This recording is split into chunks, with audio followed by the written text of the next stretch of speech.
আসসালামু আলাইকুম ওরহমতুল্লাহি ওয়া বারাকাতুহু।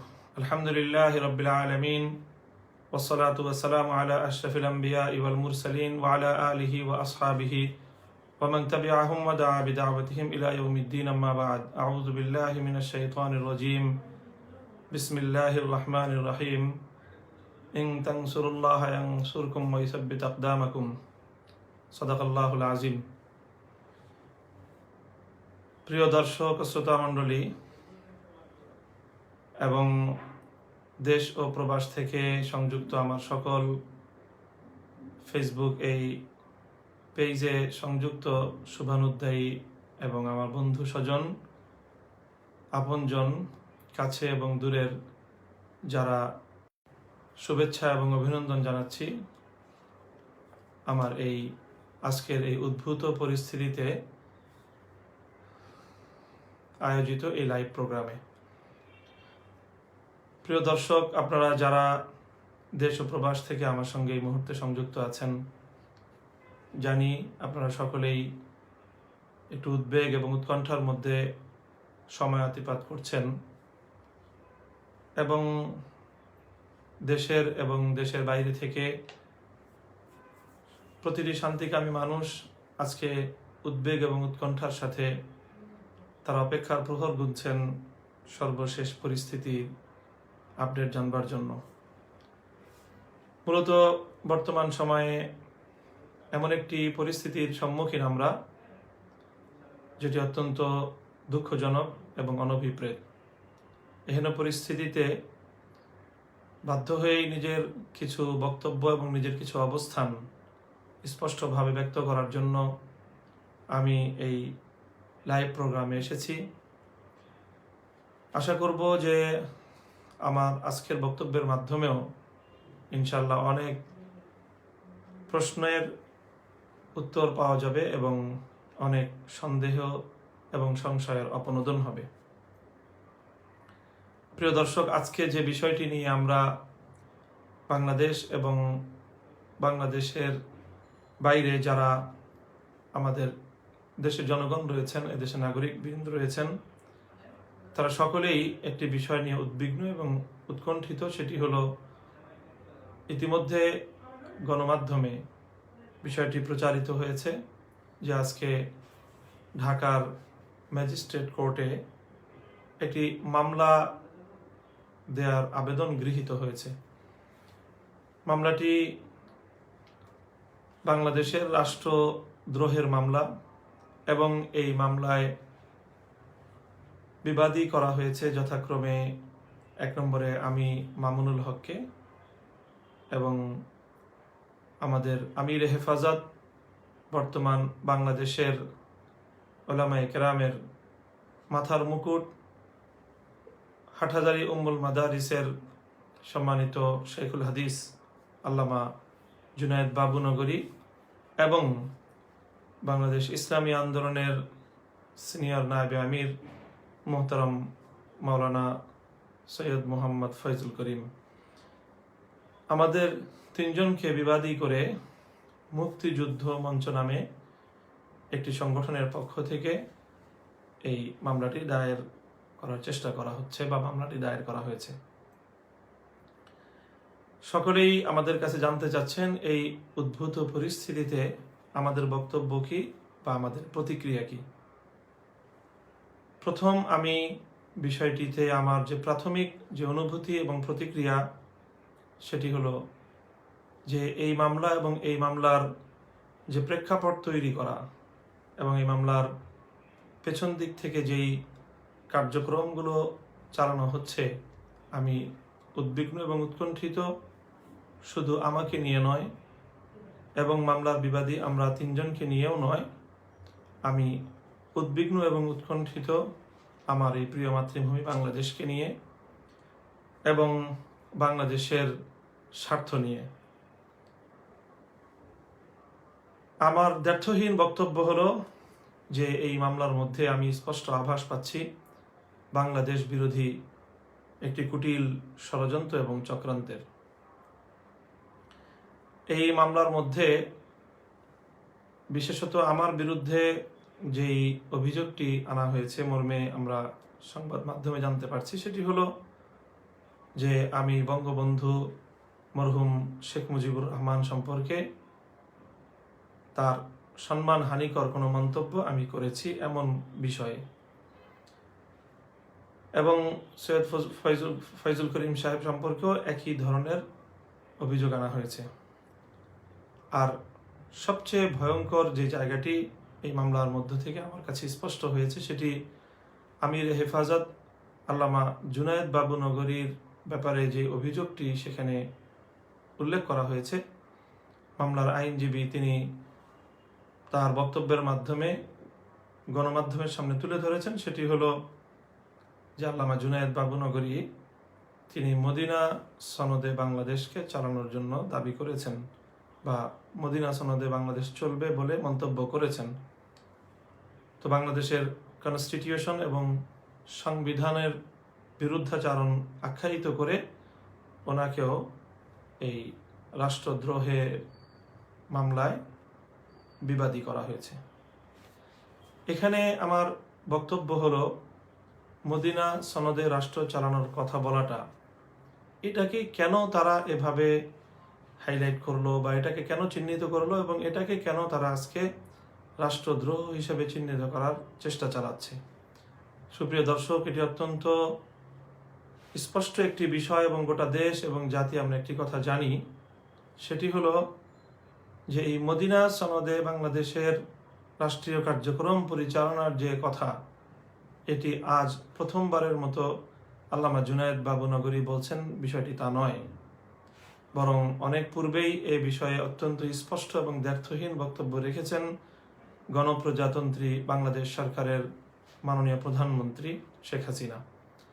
তার সেই বক্তব্য এখনো পর্যন্ত নেট দুনিয়ায় এবং ভার্চুয়াল জগতে মানুষের হাতে হাতে, মানুষের চোখে চোখে এবং মানুষের কানে কানে ভাসছে। সুতরাং আজকে এই যে মদিনা সনদে রাষ্ট্র পরিচালনার কথা বলাকে সংবিধান বিরোধী এবং রাষ্ট্র বিরোধী আখ্যা দেওয়াটা, এটিকে যারা কেবলমাত্র জুনায়েদ বাবু নগরী অথবা হেফাজতে ইসলামের বিরুদ্ধাচারণ বলে ভাবছেন, আমি বলবো আপনারা বিষয়টিকে আরেকটু গভীরভাবে উপলব্ধি করার চেষ্টা করুন। এটি কেবল একজন আল্লামা জুনায়েদ বাবু নগরীর বিরুদ্ধাচারণ নয়, এটি কেবল হেফাজতে ইসলামের বিরুদ্ধাচারণ নয়, এটি বাংলাদেশের রাষ্ট্র এবং সরকারের বিরুদ্ধাচারণ। হয়তো তারা কৌশলগত কারণে আজকে আল্লামা জুনায়েদ বাবু নগরীর নাম উল্লেখ করেছে, কিন্তু যদি এই অশুভ তৎপরতাকে এবং এই ষড়যন্ত্রকে যদি সূচনাতেই নির্মূল না করা যায়, প্রতিরোধ না করা যায়, তাহলে আগামীকালকে এই অপচক্র তারা এই ধারায় এবং এই অভিযোগে প্রধানমন্ত্রী শেখ হাসিনাকেও তারা বিবাদী করবে এবং তাকেও তারা রাষ্ট্রদ্রোহী হিসাবে সাব্যস্ত করার অপতৎপরতা চালাবে। যদি এই হয় তাদের লক্ষ্য, এবং সেটা তাদের বক্তব্যের মাধ্যমে স্পষ্ট আভাস পাওয়া যাচ্ছে। সুতরাং আমি স্তম্ভিত, আমি ভাষায় ব্যক্ত করার কোনো শব্দ আমার কাছে নেই যে এই ষড়যন্ত্রটি আসলে কতটা গভীরে। বাংলাদেশে যেন মদিনার নাম উচ্চারিত না হয়, বাংলাদেশের রাষ্ট্র এবং বাংলাদেশের সমাজ ব্যবস্থায় যেন পবিত্র মদিনার কোনো প্রভাব না থাকে, বাংলাদেশের সরকার এবং বাংলাদেশের যে সমাজ ব্যবস্থা সেখানে যেন মদিনার কোনো আদর্শ বাস্তবায়িত হতে না পারে, সেটাকে চিরতরে প্রতিরোধ করার, বন্ধ করে দেওয়ার একটি অশুভ তৎপরতা বলেই আমার কাছে এটা স্পষ্ট প্রতিভাত। সুতরাং আমি আজকের সরকার দলীয় সকল নেতাকর্মীদেরকে বিশেষভাবে বলবো, আপনারা যারা আপনাদের নেত্রী বাংলাদেশের মাননীয় প্রধানমন্ত্রীকে ভালোবাসেন, তার অনুসরণ করেন এবং তার আদর্শে উজ্জীবিত হয়ে আপনারা যারা বাংলাদেশ আওয়ামী লীগের কার্যক্রম পরিচালনা করেন, ছাত্রলীগ, যুবলীগ সহ সকল সংগঠনগুলোকে আমি বলবো যে আপনারা বিষয়টি গভীরতায় উপলব্ধি করবার চেষ্টা করুন এবং আমার এই দ্ব্যর্থহীন আহ্বানে আপনারা সাড়া দিবেন বলে আমি আশা করি যে এই ষড়যন্ত্র শুধু আল্লামা জুনায়েদ বাবু নগরী কিংবা হেফাজতে ইসলামের বিরুদ্ধে নয়, এটি বাংলাদেশের বিরুদ্ধে, বাংলাদেশের সরকারের বিরুদ্ধে একটি ষড়যন্ত্র, যারা বাংলাদেশকে অকার্যকর করতে চায় এবং বাংলাদেশ থেকে ইসলামকে এবং ইসলামী ঐতিহ্যকে, মদিনার আদর্শকে বাংলাদেশ থেকে চিরতরে যারা ভুলুণ্ঠিত করতে চায়, তাদের সুদূর প্রসারী ষড়যন্ত্র এবং চক্রান্ত। সেই সাথে আমি এই মুক্তিযুদ্ধ মঞ্চ নামের এই ভুইফোর সংগঠনটির অপতৎপরতায় আরও একটি বিষয় আমি উদ্বিগ্ন, যেটি আজকে বাংলাদেশের প্রত্যন্ত অঞ্চলে তার কিছু আভাস লক্ষ্য করা যাচ্ছে। সেটি হলো, তারাই কিন্তু সর্বপ্রথম এই যে আজকের যে ভাস্কর্য ইস্যু, এই ভাস্কর্য ইস্যুতে কিন্তু মূলধারার আলেম ওলামাদের পক্ষ থেকে তেমন কোনো কর্মসূচি এখনো পর্যন্ত ঘোষণা করা হয়নি। হেফাজতে ইসলাম বাংলাদেশ, যেটি বাংলাদেশের সর্বস্তরের আলেম ওলামাদের ঐক্যবদ্ধ অরাজনৈতিক প্ল্যাটফর্ম, সেখান থেকে কিন্তু এখনো পর্যন্ত কোনো কর্মসূচি ঘোষণা করা হয়নি। ভাস্কর্য ইস্যুতে তারা বড় ধরনের কোনো পদক্ষেপও এই পর্যন্ত গ্রহণ করেনি। আমরা হেফাজতে ইসলামের কিছু দায়িত্বশীল বিচ্ছিন্নভাবে বিভিন্ন জায়গা থেকে আমরা আমাদের বক্তব্য শরিয়ার দৃষ্টিকোণ থেকে ভাস্কর্য বিষয়ক আমাদের যে অপিনিয়ন, ইসলামের যে দৃষ্টিভঙ্গি, সেটা কেবলমাত্র তুলে ধরছি। আমরা এখনো পর্যন্ত এমন কোনো বক্তব্য বা এমন কোনো কর্মসূচির দিকে আমরা যাইনি। আমাদের ইসলামী মহল থেকে সর্ববৃহৎ যে কর্মসূচিটি পালিত হয়েছে, সেটিও জাতীয় পর্যায়ের কোনো কর্মসূচি বলা যায় না। সেটিও দোলাইপাড়ের স্থানীয়ভাবে সেখানে একটি সমাবেশ হয়েছে 13ই নভেম্বর, কিন্তু সেটি বাংলাদেশের জাতীয় কোনো সংগঠন এই ধরনের এখনো কোনো প্রোগ্রাম বা কোনো কর্মসূচিতে যায়নি। তো যেখানে এই বিষয়টি নিয়ে তেমন কোনো আলোচনা বা তেমন বড় ধরনের কোনো কর্মসূচি ঘোষণা হয়নি, বরং ওলামায়ে কেরাম বিষয়টিকে নিয়ে আলোচনা পর্যালোচনা করছিলেন, তারা কথাবার্তা বলছিলেন এবং পর্যায়ক্রমে বিষয়টি নিয়ে প্রশাসন এবং সরকারের ঊর্ধ্বতন মহলের সাথে আলাপচারিতার উদ্যোগ চলছিল। সেই সময়েই এভাবে মুক্তিযুদ্ধ মঞ্চ রণহুঙ্কার ছেড়ে মাঠে নেমে আসা এবং মাঠে নেমে এসেই আলেম ওলামাদের বিরুদ্ধে একের পর এক উস্কানিমূলক কথা বলা, বিষোদ্গার করা, বিশেষ করে বাংলাদেশের লক্ষ লক্ষ কোটি কোটি জনতার হৃদয়ের মণি শাইখুল হাদিস আল্লামা আজিজুল হক রহমতুল্লাহ আলাই এবং মরহুম সৈয়দ ফজলুল করিম পীর সাহেব চরমনাই রহমতুল্লাহ আলাই, এই দুই মহান ইসলামী ব্যক্তিত্ব সম্পর্কে যে অকথ্য ভাষায় তারা বিষোদ্গার করেছে, যা এদেশের কোটি জনতার মুসলমানদের হৃদয়ে মারাত্মকভাবে আঘাত করেছে। এছাড়াও তারা বর্ষিয়ান আলেমে দ্বীন আল্লামা জুনায়েদ বাবুনগরী সহ অন্যান্য আলেমদের ব্যাপারেও তারা অত্যন্ত জঘন্য এবং কুরুচিপূর্ণ ভাষা ব্যবহার করেছে। এই মুক্তিযুদ্ধ মঞ্চের তথাকথিত মুক্তিযুদ্ধ মঞ্চের এই মানুষেরা, আলোচকরা। আমার কাছে কেন যেন মনে হচ্ছে এই মুক্তিযুদ্ধ মঞ্চের এই আস্ফালন দেখে 2013 সালের গণজাগরণ মঞ্চের কথা মনে পড়ে যাচ্ছে। 2013 সালেও এরকম গণজাগরণ মঞ্চ তৈরির মাধ্যমে সারা বাংলাদেশে একটি ইসলাম বিরোধী একটি পরিবেশ তৈরি করা হয়েছিল। ধর্মপ্রাণ মানুষের মনের মধ্যে উদ্বেগ এবং উৎকণ্ঠা তৈরি করা হয়েছিল। ব্যাপকভাবে আল্লাহ রসুল সাল্লাল্লাহু আলাইহি ওয়াসাল্লাম, ইসলামের মূল ভিত্তি এবং ইসলামী ধর্মবিশ্বাস, ইসলামী সমাজ চিন্তা এবং ইসলামিক স্কলার আলেম ওলামাদের বিরুদ্ধে গণজাগরণ মঞ্চ থেকেও তারা ব্যাপকভাবে কুৎসা রটিয়েছিল, যার প্রেক্ষিতে 2013 সালে আল্লামা আহমদ শফি রহমতুল্লাহ আলাইহির নেতৃত্বে হেফাজতে ইসলামকে মাঠে নামতে হয়েছিল এবং হেফাজতে ইসলামের অভূতপূর্ব সেই গণজাগরণ হয়েছিল। এবং তারপরে বাংলাদেশে 2013 সালে কি হয়েছিল সেই ইতিহাস আমাদের সকলেরই জানা। আমার কাছে মনে হচ্ছে যে আজকে 2020 সালে এসে এই ভুইফোর মুক্তিযুদ্ধ মঞ্চ তারাও এরকম একটি উত্তেজনাকর, একটি অস্থিতিশীল পরিবেশ তৈরি করবার জন্য বাংলাদেশের বহির্শক্তির কোনো এজেন্ডা নিয়ে তারা ময়দানে অবতীর্ণ হয়েছে, এটি আমার আশঙ্কা। আমি রাষ্ট্র, সরকার এবং প্রশাসনের ঊর্ধ্বতন মহলের কাছে অনুরোধ করব যে এই ধরনের দায়িত্ব জ্ঞানহীন এবং নাম ঠিকানাহীন এরকম হঠাৎ গজিয়ে ওঠা ভুইফোর এই ধরনের সংগঠনগুলো, এরাই কিন্তু দেশের মধ্যে অনেক বড় ধরনের বিশৃঙ্খলা তৈরি করে থাকে। কাজেই প্রথম কথা তো হলো রাষ্ট্রদ্রোহের এই মামলা নিয়ে আমরা বারবার বলছি, আমাদের বক্তব্যের প্রতি কর্ণপাত না করে আমাদের বক্তব্যকে নিজেদের মন মতো করে তারা কাটিং করে আগ পিস বাদ দিয়ে নিজেদের মন করা ব্যাখ্যায় আমাদের বক্তব্যগুলোকে তারা বিকৃত রূপে এটাকে উপস্থাপন করে আখ্যায়িত করে রাষ্ট্রদ্রোহের মামলার যে বুনিয়াদ তারা সাজিয়েছে। আমরা পরিষ্কার করে বলছি, সারা দেশে আলেম সমাজ বলছে যে আমাদের বক্তব্য কখনোই বঙ্গবন্ধুর বিরুদ্ধে নয়, বরং বাংলাদেশের স্বাধীনতা যুদ্ধের মহান নেতা মরহুম বঙ্গবন্ধু শেখ মুজিবুর রহমানকে আমরা দলমত নির্বিশেষে, দলমতের ঊর্ধ্বে উঠে আমরা সকল বাংলাদেশি বাঙালি আমরা সকলেই শ্রদ্ধা করি, ভালোবাসি এবং একজন মুসলিম হিসাবে আমরা তার রুহের মাগফিরাত কামনা করি। আমাদের সম্পূর্ণ বিরোধিতা বা আমাদের দ্বিমত মতপার্থক্য হলো ভাস্কর্য তথা মূর্তি নিয়ে।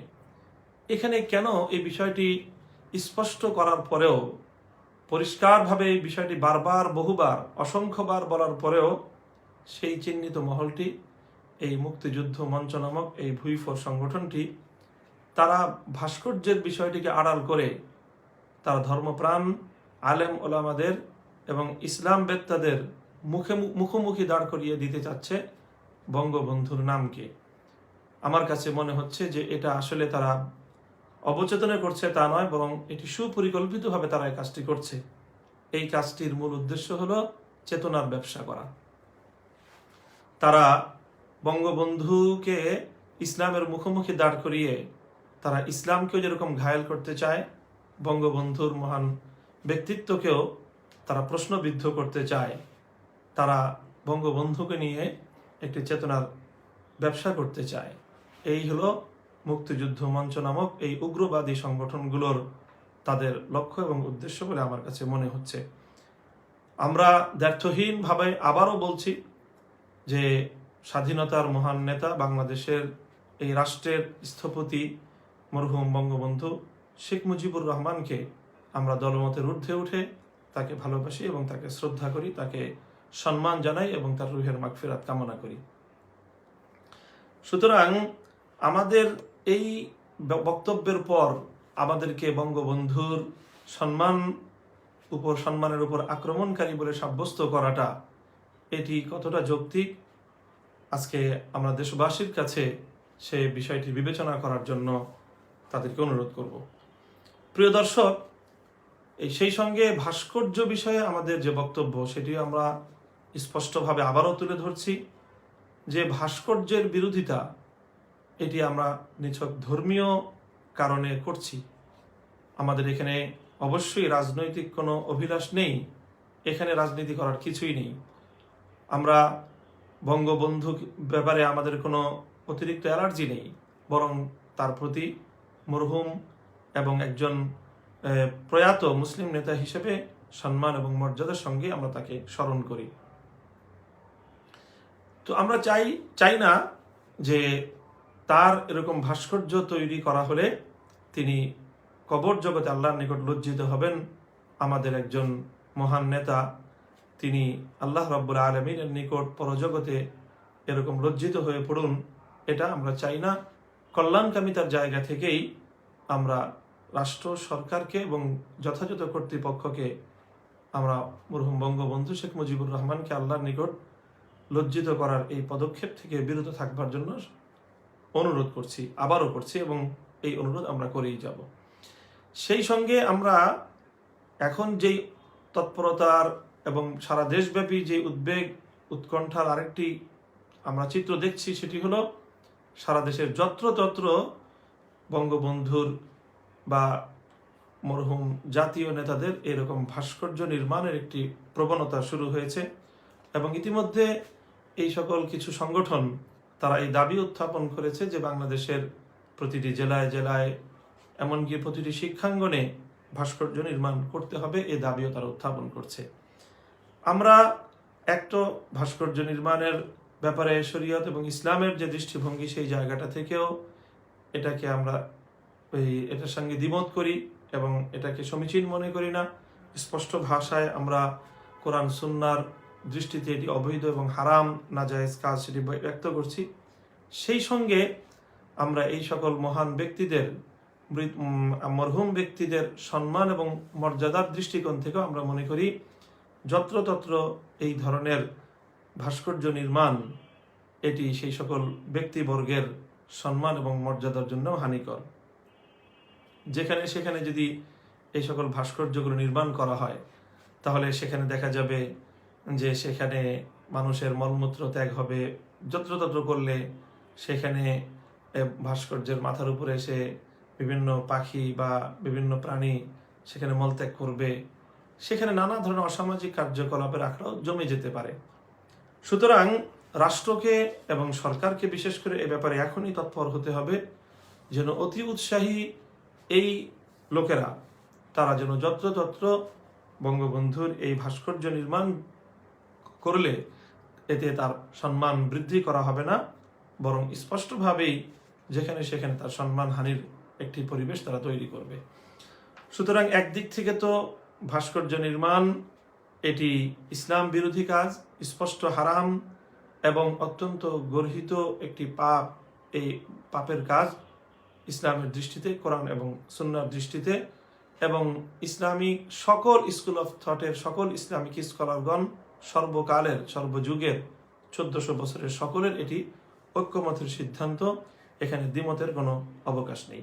সেই সঙ্গে এইভাবে যত্রতত্র ভাস্কর্য নির্মাণের মাধ্যমে ব্যক্তিদেরকেও অসম্মান এবং অমর্যাদা করার, বঙ্গবন্ধুকে যদি তার ভাস্কর্য নির্মাণ করা হলে এখানে যেখানে সেখানে তারও অসম্মান এবং অমর্যাদার প্রশ্নটি আসবে।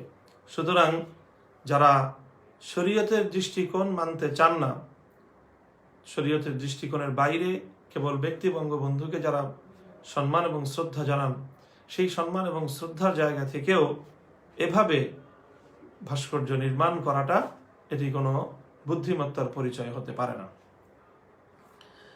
পরবর্তী আরেকটি যে প্রসঙ্গ আজকে এই গতকাল থেকে গোটা দেশের মিডিয়াতে তোলপাড় সৃষ্টি হয়েছে সেটি হলো, আমরা জানি যে বাংলাদেশের দক্ষিণাঞ্চলের জেলা শহর কুষ্টিয়ায় বঙ্গবন্ধুর নির্মাণাধীন একটি ভাস্কর্য, এটাকে আক্রমণ করা হয়েছে এবং ভাস্কর্য ভাঙা হয়েছে।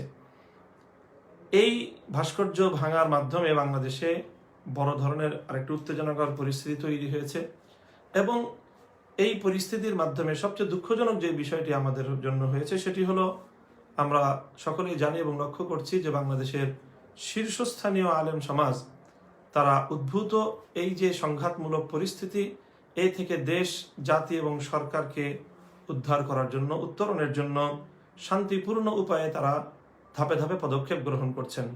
শীর্ষ ওলামায়ে কেরামের পক্ষ থেকে ভাস্কর্য বিষয়ক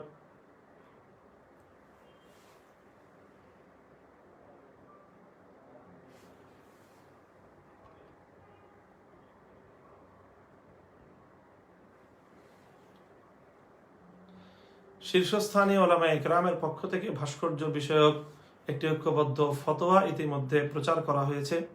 সেই সঙ্গে গত 5ই ডিসেম্বর বাংলাদেশের সম্মিলিত কওমি মাদ্রাসা শিক্ষা বোর্ড আল হাইয়াতুল উলিয়ার সম্মানিত চেয়ারম্যান আল্লামা মাহমুদুল হাসান হাফিজাহুল্লাহর ডাকে বাংলাদেশের প্রায় সকল শীর্ষস্থানীয় ওলামায়ে কেরাম একসঙ্গে বসে তারা মাননীয় প্রধানমন্ত্রী বরাবর সম্মিলিত একটি পত্র প্রেরণ করার সিদ্ধান্ত নিয়েছেন। সেই সঙ্গে একটি প্রস্তাবনা তৈরি করেছেন এবং সেই প্রস্তাবনা নিয়ে প্রধানমন্ত্রীর সঙ্গে তারা আলাপ আলোচনার একটি উদ্যোগ তারা গ্রহণ করেছেন এবং সেই উদ্যোগটি বাস্তবায়নের পথে।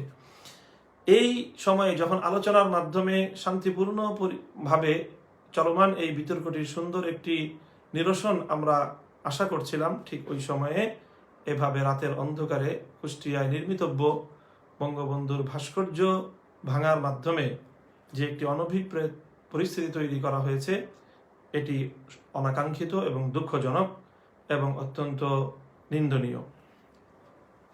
এর সঙ্গেও আমি লক্ষ্য করলাম কেউ কেউ আমার নাম জড়াবার চেষ্টা করছে।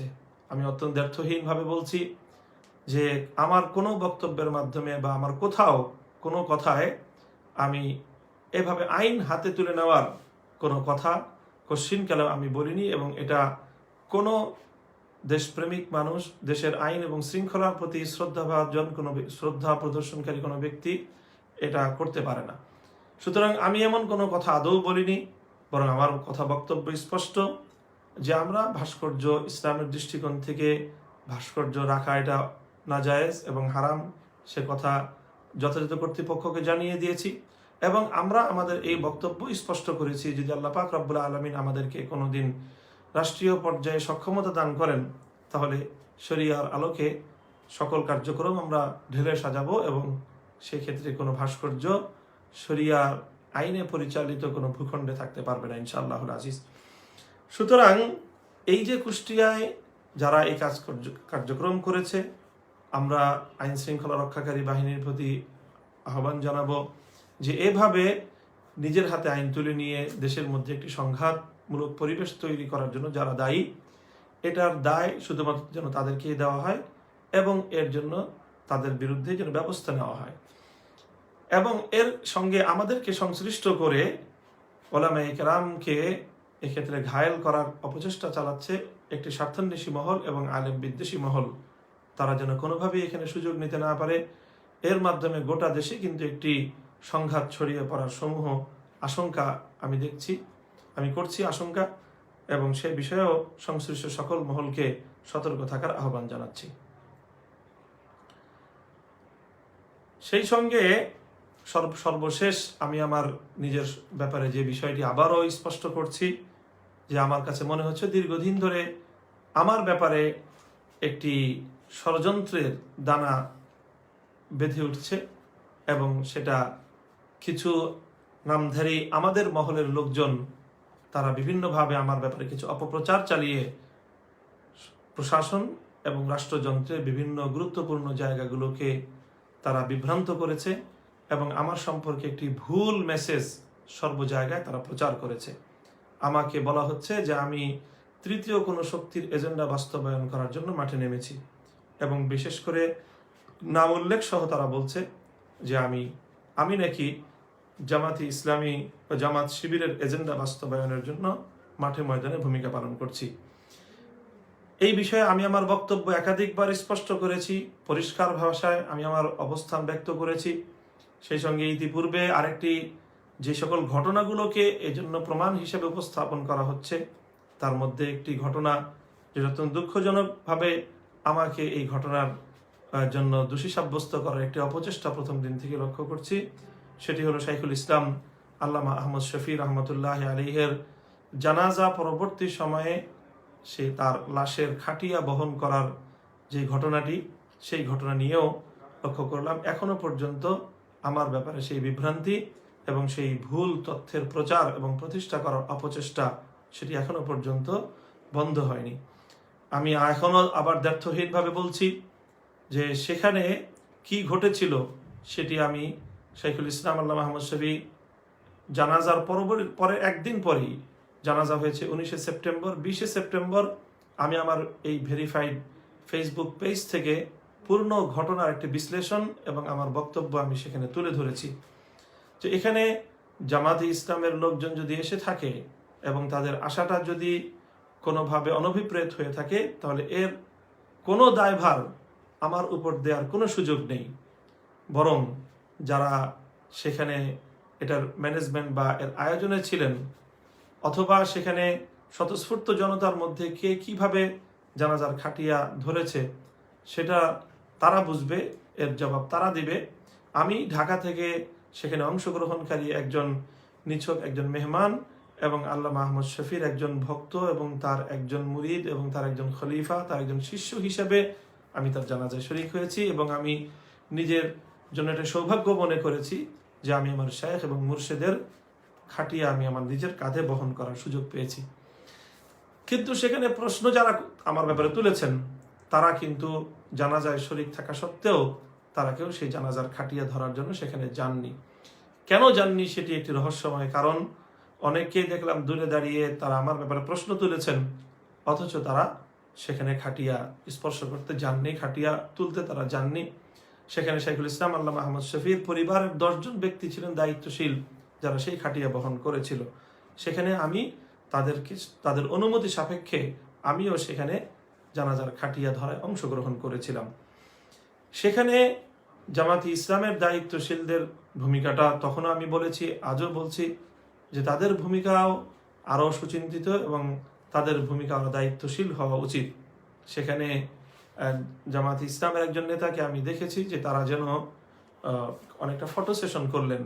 ফটো সেশন করার জন্য তারা সেখানে খাটিয়া ধরার কোনো সুযোগ তাদের ছিল না, কোনো স্পেস তাদের ছিল না, এরপরেও শুধু ফটো তুলবার জন্য এই ধরনের কিছু কাজ তারা করেছেন।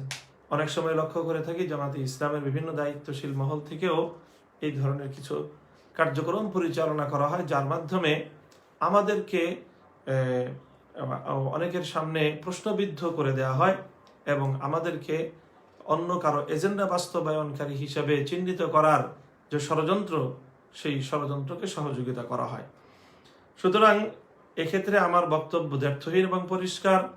অন্যান্য দল যারা যারা যার যার আইডিওলজি, যার যার চিন্তা দর্শন অনুযায়ী শেষ রাজনীতি করে, আমরা মরহুম মৌলানা আবুল আলা মওদুদী সাহেবের চিন্তা দর্শন লালন করি না এবং তার আইডিওলজিকে আমরা ফলো করি না এবং সেই চিন্তা দর্শনে আমরা রাজনীতিও করি না। সুতরাং এই বিষয়ে আমাদের ব্যাপারে যে বিভ্রান্তি ছড়ানো হয় এবং যারা যারা আমাদের মহল থেকে বিশেষ করে এই বিভ্রান্তিটি ছড়ান, হেফাজতে ইসলাম থেকে সেই বিতাড়িত মহল এবং আমাদের ব্যাপারে, আমার ব্যাপারে ব্যক্তিগতভাবে যারা ঈর্ষাপরায়ণ, তারা সম্মিলিত উদ্যোগে আমার ব্যাপারে এই ধরনের একটি অপপ্রচার এবং একটি ভুল বক্তব্য তারা ইতিমধ্যে লক্ষ্য করছি যে বেশ প্রতিষ্ঠিত করে সেরেছে। আমি দ্ব্যর্থহীন ভাষায় চ্যালেঞ্জ করে বলতে পারি যে এখানে ওই দিনের ঘটনার ক্ষেত্রে আমি একজন নিছক শাইখুল ইসলামের জানাজার খাটিয়া বহনকারী ছিলাম এবং আমি যা দেখেছি, যা বুঝেছি, সেটা আমি সেদিনও 20 সেপ্টেম্বর আমার পক্ষ থেকে বক্তব্যের মাধ্যমে আমি আমার অবস্থান স্পষ্ট ব্যক্ত করেছি এবং আজও আবার ব্যক্ত করলাম এবং সংশ্লিষ্ট সকলকে যার যার দায়িত্ব এবং যার যার ভূমিকা পালন করার জন্য আমি আহ্বান জানাই, অনুরোধ করি। সর্বশেষ দেশবাসীর প্রতি আমাদের অনুরোধ হলো যে ওলামায়ে কেরাম, দেশের শীর্ষ ওলামায়ে কেরাম সম্মিলিতভাবে এই ব্যাপারে উদ্যোগ নিয়েছেন ভাস্কর্যের বিষয়টি এবং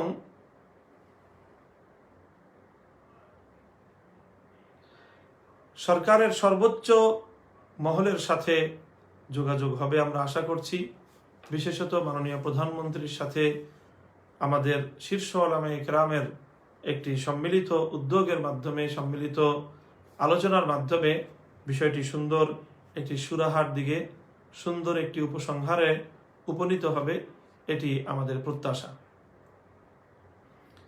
সুতরাং এই পরিস্থিতিতে একটি শরীয়ত গর্হিত কাজকে প্রতিহত করা বা একটি শরীয়ত গর্হিত কাজকে বাধা দেওয়া, এটি যেমন ইসলামপন্থীদের দায়িত্ব, আলেম ওলামাদের দায়িত্ব, সেই সঙ্গে দেশের আভ্যন্তরীণ শান্তি এবং শৃঙ্খলা রক্ষা করা এটিও আমাদের সকলের সম্মিলিত দায়িত্ব। আমরা লক্ষ্য করছি যে ভাস্কর্যের বিষয় নিয়ে বাংলাদেশের বিশেষত সারা দেশব্যাপী ধর্মীয় যে আলোচনা সভা, ওয়াজ মাহফিলগুলো অনুষ্ঠিত হচ্ছে, ব্যাপকভাবে এগুলোর মধ্যে নানা ধরনের অনভিপ্রেত পরিস্থিতি সৃষ্টি হচ্ছে। আলেম সমাজ তারা কোরআন হাদিসের দৃষ্টিতে ভাস্কর্য বিষয়ে বক্তব্য তুলে ধরছেন, তখন অনেক লোক উপস্থিত সেখানে এটাকে আপত্তিজনকভাবে তার প্রতিবাদ এবং প্রতিরোধ করতে গিয়ে সেখানে মাহফিলগুলোতে এক সংঘাতমূলক পরিস্থিতি তৈরি করা হচ্ছে। এটা আমি মনে করি যে দেশের জন্য একটি অশনি সংকেত। এভাবে ওয়াজ মাহফিল, কোরআনের মাহফিলগুলো থেকে যদি সংঘাত এবং নানা ধরনের বিশৃঙ্খলার একটি সূত্রপাত হয়, তাহলে এটি দেশের জন্য, জাতির জন্য অত্যন্ত ভয়াবহ কোনো বিপর্যয় ডেকে আনতে পারে। সুতরাং এজন্য ইনশাল্লাহ আমরা উদ্যোগ গ্রহণ করব। বাংলাদেশের ওয়াইজ যারা রয়েছেন, আলোচক যারা রয়েছেন, সেই সকল ওয়াইজ এবং আলোচকদের সর্ববৃহৎ এবং জাতীয় পর্যায়ের সংগঠন রাবেতাতুল ওয়াইজিন বাংলাদেশের কেন্দ্রীয় নেতৃবৃন্দের সঙ্গে আমাদের আলোচনা হচ্ছে, আমরা বলছি, এবং ইনশাল্লাহ সেখান থেকে উদ্যোগ গ্রহণ করা হবে অতি দ্রুতই, যেন সারা দেশের ওয়াইজ এবং আলোচকদেরকে আহ্বান করে এই পরিস্থিতিতে দেশ, জাতি এবং ইসলামের বৃহত্তর কল্যাণের স্বার্থে তারা যেন তাদের ভূমিকা যথাযথভাবে পালন করতে পারে, কোরআনের কথাগুলো যেন তারা সুন্দরভাবে জাতির সামনে তুলে ধরতে পারে সেই সঙ্গে তাদের আলোচনাকে কেন্দ্র করে কেউ যেন কোনো মাহফিলে কোনো ধরনের অনভিপ্রেত পরিস্থিতি সৃষ্টি করতে না পারে, সেটার জন্য ওয়াইজদেরকে বিশেষ দিক নির্দেশনা ইনশাআল্লাহ প্রদান করা হবে। প্রিয় দর্শক, আমি যেই কথাগুলো আপনাদের সম্মুখে তুলে ধরলাম, আমি আশা করছি যে আমার এই বক্তব্যের মাধ্যমে যে একটি ভীতিকর পরিস্থিতি তৈরি হয়েছে, সেটা থেকে আপনাদের অনেকেরই আপনাদের একটি স্বস্তি মিলবে। সেই সঙ্গে যারা আজকে ইসলাম এবং মুসলমানদেরকে, আলেম সমাজকে কটূক্তি করছেন, আলেম সমাজের বিরুদ্ধাচারণ করছেন এবং বঙ্গবন্ধুর নামে যারা অন্ধভাবে ভাস্কর্য প্রীতি দেখাচ্ছেন, এটা বঙ্গবন্ধুর প্রতি আপনাদের প্রকৃত ভালোবাসা নয়, বরং বঙ্গবন্ধুর নামের আড়ালে মূর্তি এবং ভাস্কর্যের ভালোবাসাকে আপনারা প্রতিষ্ঠিত করবার চেষ্টা করছেন। মূর্তি এবং ভাস্কর্যের বিষয়, এটা নিয়ে আপনাদের সাথে আমাদের মত পার্থক্যের জায়গা, কিন্তু বঙ্গবন্ধু শেখ মুজিবুর রহমানকে সম্মান এবং শ্রদ্ধা প্রদর্শনের ক্ষেত্রে আপনাদের সঙ্গে আমাদের কোনো বিতর্ক নেই। সুতরাং মেহেরবানি করে বারবার এই বিতর্কের জায়গাটিতে বঙ্গবন্ধুকে টেনে এনে আপনারা বঙ্গবন্ধুকে অসম্মান করবেন না। আর মুক্তিযুদ্ধ মঞ্চের প্রতি আমার সর্বশেষ আহ্বান থাকবে যে আপনারা বাংলাদেশ বিরোধী যে অশুভ খেলা শুরু করেছেন, অশুভ যেই ষড়যন্ত্র শুরু করেছেন, আপনাদের এই অশুভ খেল আপনারা সমাপ্ত করেন। দেশকে কোনো অনভিপ্রেত পরিস্থিতির দিকে আপনারা ঠেলে দেবেন না। আর আলেম ওলামা, শান্তিপ্রিয় ধর্মপ্রাণ মুসলমানদের প্রতি আমাদের আহ্বান থাকবে যে সর্বোচ্চ ধৈর্যশীলতার সাথে পরিস্থিতি মোকাবেলা করতে হবে। কোনো ক্ষেত্রেই আমাদেরকে উত্তেজিত হওয়া চলবে না। শান্তি শৃঙ্খলার সাথে আমরা ইনশাআল্লাহ এই পরিস্থিতি থেকে উত্তরণ ঘটাবো এবং শীর্ষ ওলামায়ে ইকরামের দিক নির্দেশনা অনুযায়ী পরিস্থিতির সুন্দর সমাধান এবং সুরাহা হবে, সেই প্রত্যাশা এবং সেই আশাবাদ ব্যক্ত করে শেষ করছি আজকে আমার এই লাইভ প্রোগ্রাম। ইনশাআল্লাহ আগামীকালকেও আরও আমরা বিভিন্ন ভাবে জাতীয় গণমাধ্যমের মাধ্যমে আমরা আমাদের এ বিষয়ে আরও বিস্তারিত বক্তব্য তুলে ধরব। আল্লাহ পাক রব্বুল আলামিন আমাদের সকলকে ভালো রাখুন, সুস্থ রাখুন এবং সব ধরনের বিশৃঙ্খলা এবং অনভিপ্রেত পরিস্থিতি থেকে আমাদের সকলকে আল্লাহ পাক রব্বুল আলামিন পরিত্রাণ দান করুন। ওয়া আখিরু দাওয়ানা আলহামদুলিল্লাহি রাব্বিল আলামিন। আসসালামু আলাইকুম ওয়া রাহমাতুল্লাহ।